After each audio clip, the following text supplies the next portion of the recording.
So this is the Calleguas Creek in Camarillo, California. This is normally dry year-round unless you get an extremely large amount of rain during the winter.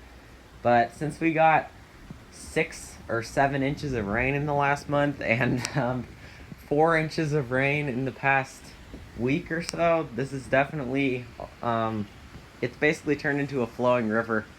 That's really nice to see because it helps the drought, and it's also really cool to see just because it's an uncommon sight in dry Southern California. This is normally dry, as he's saying. Rushing water.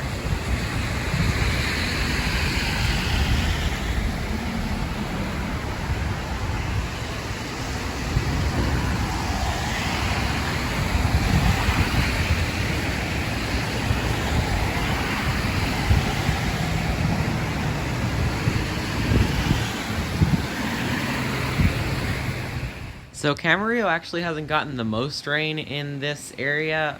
Some areas like Ojai got almost 16 inches of rain. That's over a foot of rain, which is just completely insane for Southern California. So unlike previous years here, we've actually gotten like above normal precipitation, above normal rainfall totals in December 2021. It's awesome, and I don't think I've ever experienced this much rain myself in Southern California, and I don't think it's happened for quite a while.